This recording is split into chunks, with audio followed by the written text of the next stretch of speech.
Hello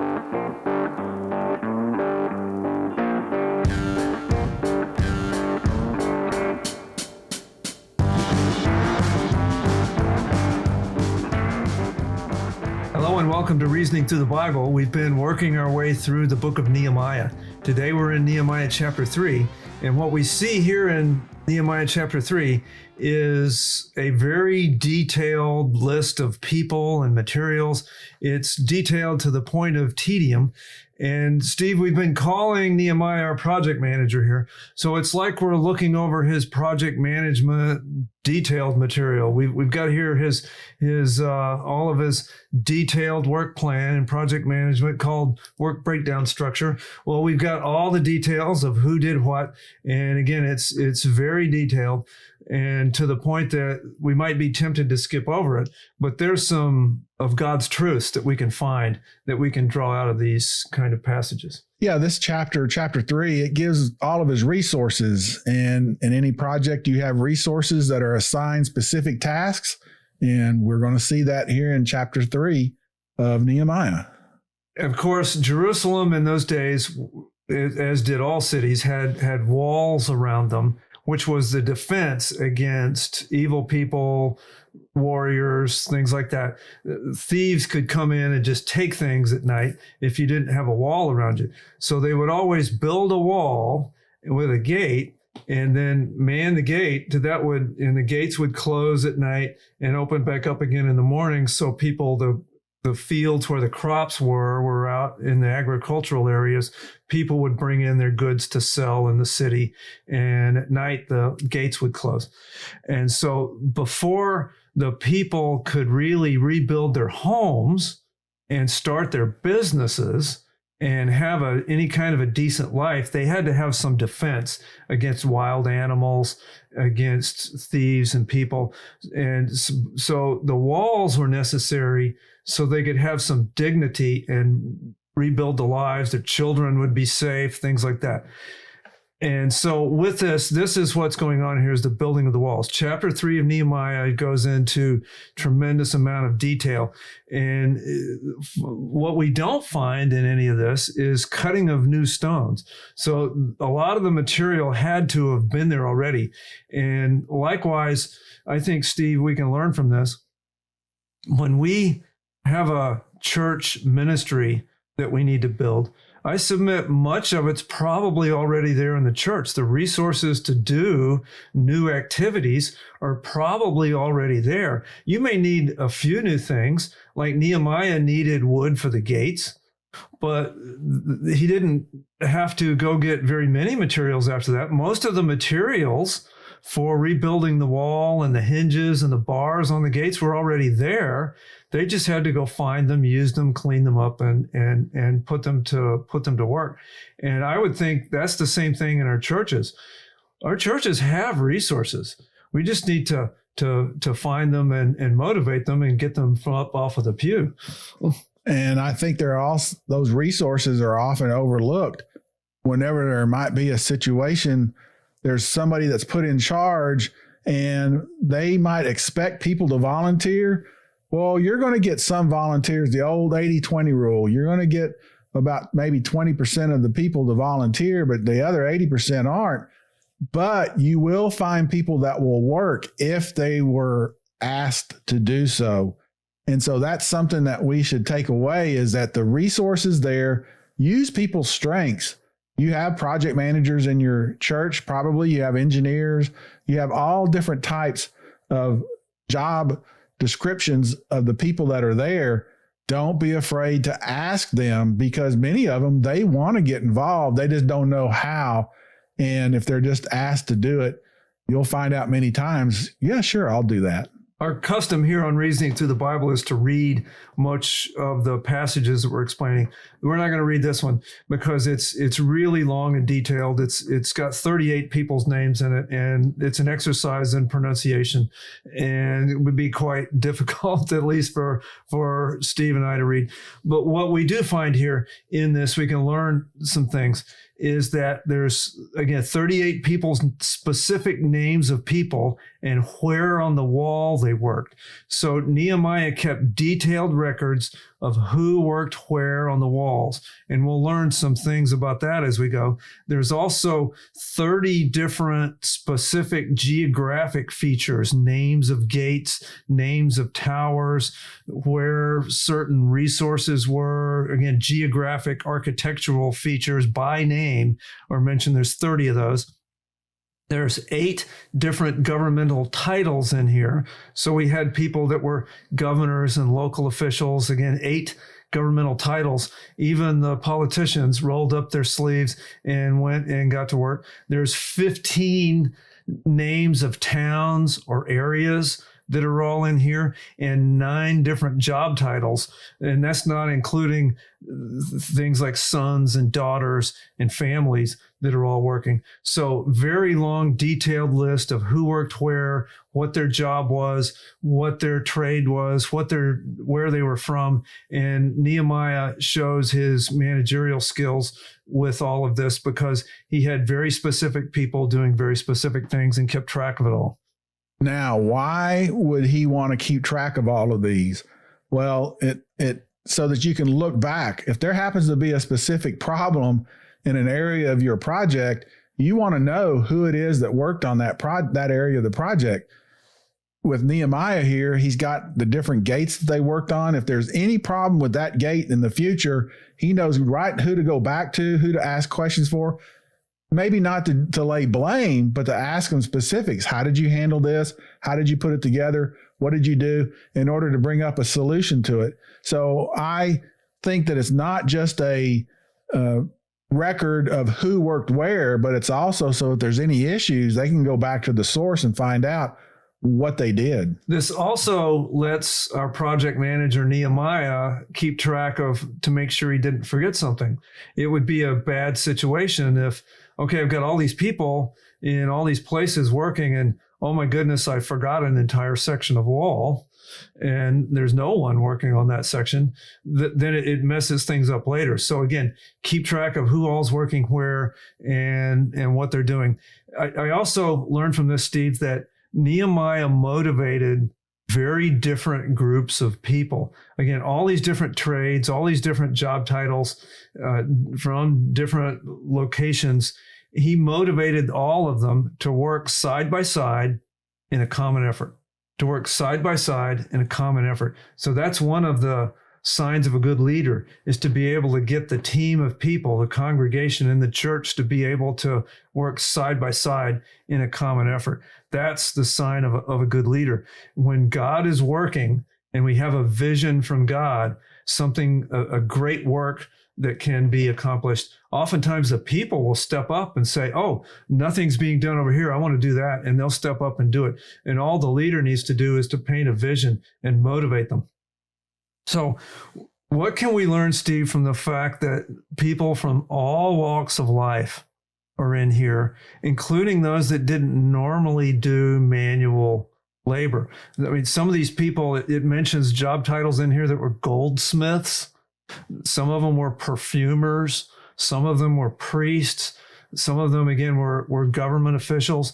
None of these people, at least in those job titles, they didn't work doing heavy manual labor with their hands. Goldsmith and perfumers, they do fine, detailed work with small materials.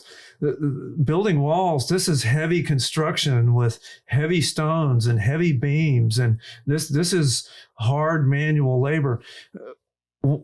How was he able to motivate all these different people to work for a common goal? Well, the first thing is he's giving them a grand vision. While you're working on a small portion of this project to rebuild the wall, here's the grand vision. We're going to have a complete wall around this city rebuilt again. And as I mentioned before, don't be afraid to go ask people that have specific skills or job titles that you need in a project that you might be working around your church. Also, don't be afraid to ask people that don't have a specific title. Just because they work in a particular area doesn't mean that they can't do something that is needed. And they might be thinking the same thing. Well, I'm a perfumer. I'm a goldsmith. How is it that I'm going to be able to help in this situation? They're waiting for somebody to come in and say, look, I know that you're a goldsmith, but here's where we need help. Here's something to do. Would you be willing to do it? And as we saw here, those people would say, yeah, I can do that. And so while they don't have a specific job title, doesn't mean that they don't have a skill set that can do something else that's needed in the project. A goldsmith might not want to lift stones for their entire life, but hey, we've got this one project here, we really need somebody to go out here and lift stones. Okay, I can do that for a couple of months, right? And so the other thing I think of, Steve, here, again, we said there was 38 names and where they were from and all these places where they worked. God knows all of what we do. God knows all of what we do. He keeps track. Why is all this here? Because God keeps track. Yeah, Nehemiah was a good project manager and he kept track of who worked where and what they did. But this is all inspired by God. And all of this work was for God's purpose. God knows, God remembers. When we do things for the Lord, He keeps track. He has a book. He has all the records. He knows all. And when we do good things or bad things, He remembers. When we're doing work for the Lord, He knows these things. So do these little small things that we do in life, when we help someone and maybe us and the other person are the only ones that know that I helped in a small way, or somebody say, hey, all I did was this one little small thing, but brought somebody a sandwich one day. God knows these things. God knows these things, and He keeps track of it. And He's got a list, and He knows these things. So what can we also learn here, Steve, from the fact that all the people worked? There was one exception in here, but for the most part, everybody joined in. Is it possible to get everybody to join in? It is. And when everybody joins in, the time frame to get the specific project done is a lot shorter because everybody is working towards that goal, and you don't have 20% of the people doing 80% of the work. Now, to get an idea of the size of this project, the walls in these ancient cities weren't like some of our modern thin little, not really high stone walls. These were large projects. These were big stones that took a lot of heavy labor to lift. In the same book, chapter 12, verse 31 says, after they gotten all the walls built, then Nehemiah took all the government officials on top of the wall, and he got 2 choirs of people on top of the wall, and they marched up and down the top of the wall. So these walls were tall enough and thick enough for dozens of people to climb up on top of and march around. So these were large walls. And I remember seeing, Steve, in the British Museum, there's a set of gates there. They're from an ancient times that give you an idea of the huge, massive size of these gates. I mean, nothing that just a few people are going to pick up by themselves. These would have taken tools to do to get these gates level, where again, they had to be heavy enough to withstand an army coming and bashing on them. And so these are large, heavy projects. And to be able to accomplish this took a lot of motivation, and it was a major construction project that took a lot of people. And the fact that they accomplished it really is something that God's hand had to be in. And He documented all these people. Let's look at chapter 3, verse 1, and just read this one verse here. It says, then Eliashib, the high priest, arose with his brothers, the priests, and built the sheep gate. They consecrated it and hung its doors, and they consecrated the wall to the Tower of the 100 and the Tower of Hananel. That, just a taste, that repeats throughout this. Again, it has everybody where they worked. And in verse 1 there, the sheep gate, what do we know about the sheep gate? The sheep gate was where the priest brought in the animals for sacrifice. Right. And so there's some things we can learn about Jerusalem and spiritual things by looking at some of these features. The sheep gate, again, is where the sheep were brought in for the sacrifices. And so who works next to that? The priest worked next to the sheep gate, because that's where they were going to do from then on, do a lot of their daily activities. They would care about the sheep gate being correct. And so that was one of the things that we learned from here. We also know, again, the sheep for the sacrifice come in these gates. Who over in the New Testament is the sacrifice? Well, Jesus is the sacrifice. And we know that he most probably came in through the sheep gate, because it tells us in John chapter 5, we have, remember the miracle of the man at the pool of Bethesda? Well, John chapter 5, Jesus comes into the pool of Bethesda and heals this man. It says the pool of Bethesda was next to the sheep gate. And so Jesus probably came in through the sheep gate at times. And so the sacrifice came in through the gate where the sacrifices always came in. And so there's a reason and a purpose behind everything in the scriptures.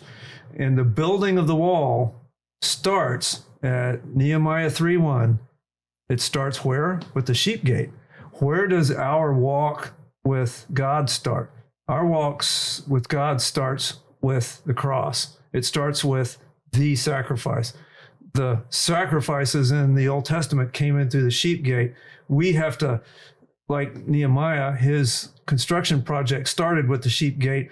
We have to start with the death of Jesus Christ. Until we are gotten right with God through the death of Jesus Christ and accepting his payment for my sin on the cross, then I'm not going to get anywhere with God. I won't have any right or portion in the work of God. And I just found that to be real interesting, Steve. So next we have to ask ourselves whether we have accepted Jesus Christ. Look at verse 2. It says, verse 2, the men of Jericho built the section where the road from Jericho came in from Jerusalem. Joshua said that anyone who tried to rebuild Jericho would lay its foundation with their firstborn. He said that in Joshua 6:26. So the men of Jericho lived in a place that was cursed. There was a curse there. If you try to rebuild this city, you're going to do it with the death of your firstborn. But nevertheless, the men of Jericho, though they lived in a place where the walls had been torn down, they came to Jerusalem and helped rebuild those walls. Jericho had lost its walls, but they were not so proud that say, okay, we're miserable, so therefore, no, everybody else has to be miserable too. No, they said, we're going to go in and join because it's a good work of God. And the next one I want to pick up, Steve, read verse 5. Moreover, next to him, the Tekoites made repairs, but their nobles did not support the work of their masters. So we find this one group here from this one area where the people worked, but the nobles did not. That's the one group in here that everybody else was working, even the nobles, even the government officials, wealthy people, poor, old people, young people. This one group, the nobles of the Tekoites, didn't work. They didn't want to put their neck to the work, is what it literally says.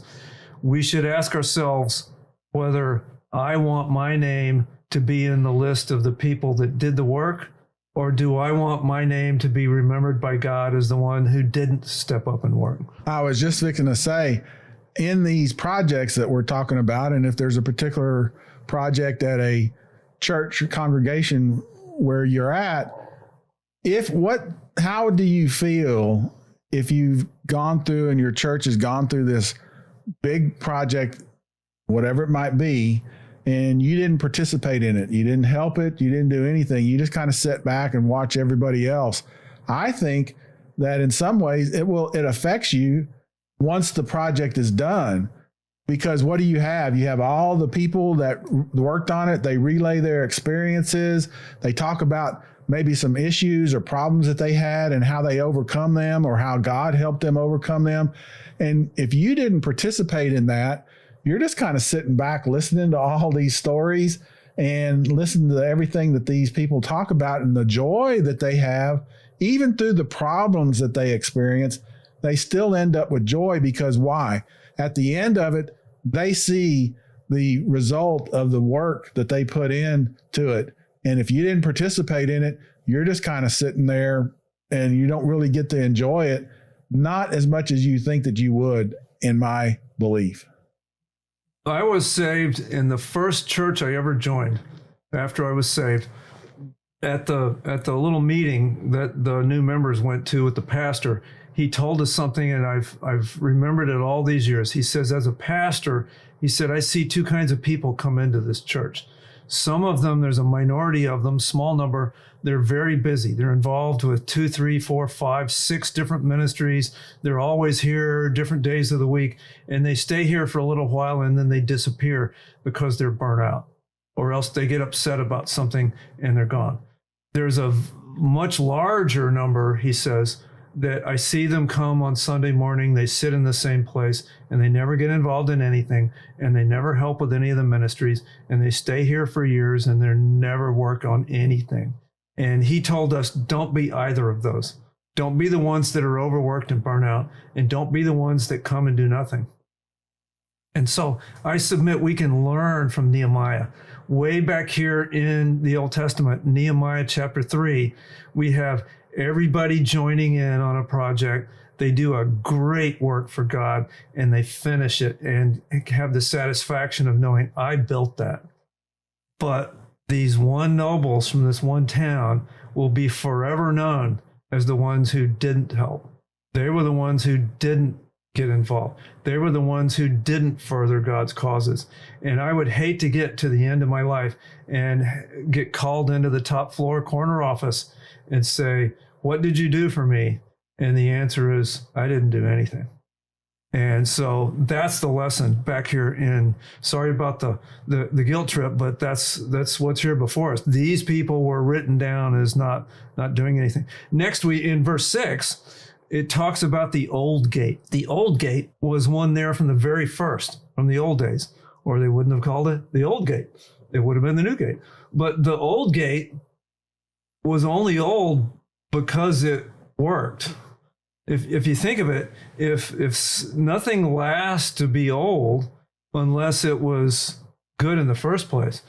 In Jeremiah 6:16, there's a verse in there that talks about look for the old paths where the good way is and walk there. Find the old path where the good way is and walk there. The old path is only old because it's good. If you're walking in a path and it's not good, you're not going to walk that way next time. You're going to change and go somewhere else. So the only reason the old path is old is because it's good. I remember Steve traveling different places and which way do I go? And I would look for, oh, that way's worn more. I tell a lot of people have been going that way. I'm not sure where it goes, but it goes somewhere. And I'm lost, so I'm going there. And so if you're lost, go to the old gate. The old gate is where you go in. Where did Jesus say, look for the narrow gate?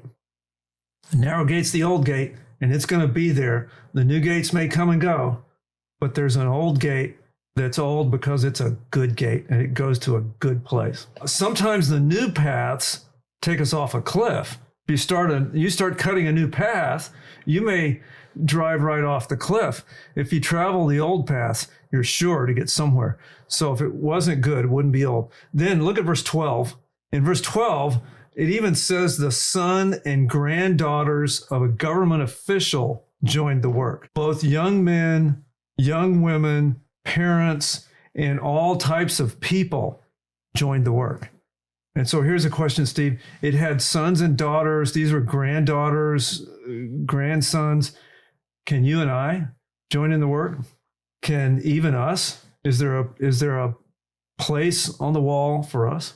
And we're seeing the grand gamut of everybody that's working on it, from the city officials all the way down to the goldsmiths. And so everybody's getting involved. Everybody can do things and contribute to whatever the project might be. Nobody is outside of the realm of being able to participate or add to it.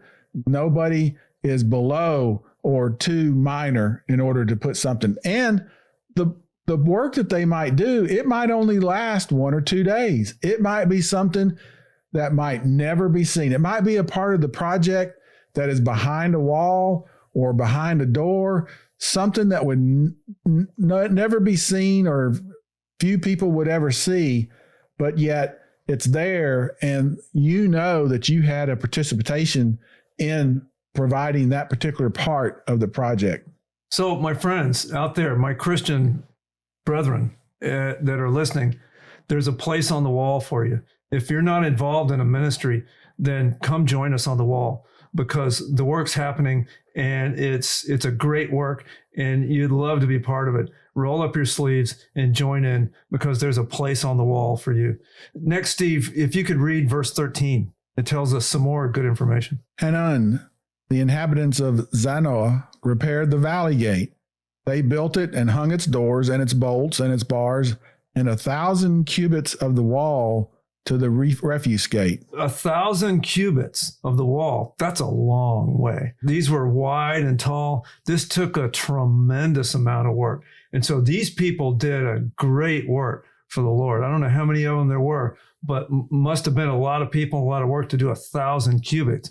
And then notice here, it also says they repaired from the valley gate to the refuse gate. The valley gate, of course, went down into a valley. Sometimes we find ourselves up on top of Jerusalem on the hill doing a mountaintop experience with God. Sometimes we find ourselves down in the valley. But these people, again, they repaired from the valley gate down to the, what was the gate again, Steve? The refuse gate. How would you like to be given the refuse gate to do? What happens at the refuse gate? It's the gate where you take the refuse out. I think another alternate term for it was called the dung gate. And so it's, that's, once again, you think that this is just something minor, but the refuse gate was important because it had to take it out, the refuse out of the city. So the refuse gate or the dung gate, that's where the garbage went. That's where the sewage went. Now, some people got to do the great spots, next to the temple. This is where a lot of people are going to be. Other people, they get the refuse gate, the dung gate. And what we don't see here is anybody complaining. Sometimes the job that the Lord gives you is to repair the refuse gate. Hey, this is what I got to do. Then what we don't see here is people squabbling, saying, I don't want to do the dung gate. I want to go do the gate next to the temple. No. I get to do the refuse gate. What did the Apostle Paul say about the body over in the New Testament? He said some parts of the body are really nice and beautiful. And the term he used in the old King James was unseemly. So some of us are the unseemly parts of the congregation. And so, but the church is a body, and we need that. We need these unseemly parts. We need people to repair the dung gate. And if that's my job, thank you, Lord, that I've got a job on the wall and I was part of helping finish it. As you go through here, Glenn, we're seeing that there are people that are given specific sections of the wall, and we're told that these are sections right there where in the area where they lived. And so part of the Nehemiah's project plan is to provide the resources not only in the skill set that they have or to ask them, but also in the area where they are. So he doesn't have people that are walking from one side where they live over to the opposite side of the wall where they don't live, wasting time. As they do that, we see him being very deliberate and saying, this is a section where you live. Here, you need to rebuild this part of the wall. And so we see efficiency that Nehemiah puts into this rebuilding of the wall. He has a very good efficiency because the people were repairing the sections right outside their home, and they would care more. So part of it is just the efficiency of not having to move very far outside of where I lived, and that allowed things to work better. But it's also in a sense where I care more for that section. I care more for that section because that's protecting my home. And when I'm out there with my child, they saw dad repair that section. They saw mom repair that section. When they grew up, they said, that's where my grandfathers repaired that wall. They would have more buy into it. They would care more about that. So I want to read a couple more things here. Look at verse 20. If we look at verse 20, it says there, after him, Baruch, the son of Zabbai, zealously repaired another section from the angle to the doorway of the house of Eliashib, the high priest. So this guy, Baruch, he zealously repaired. And so not only did he repair, but he put energy into it. He cared a lot.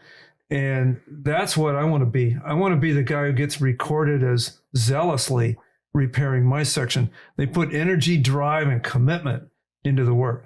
So again, Christian friend, are you doing the Lord's work with energy, drive, and commitment? When we do God's work, we need to do it zealously. God's work is deserving of our energy and our drive. Then look at verse 23. Verse 23, after them, Benjamin and Hasab carried out repairs in front of their house, and after them, Azariah, the son of Maaseiah, son of Ananiah, carried out repairs besides his house. And we'd already mentioned that. They repaired right where they lived so that they'd be able to say, hey, I care about that. Verse 26 talks about the water gate. That's where water could be carried into the city. Water speaks of the word of God. Nehemiah Chapter 8 tells us that Ezra and the priest had a Bible study and a teaching session right in front of the water gate. And so water speaks of the word of God. Water speaks of the life that's in us from God. And so that's why Ezra had a Bible study next to the water gate, and that's where we fix it. Then in verse 29, it talks about the east gate.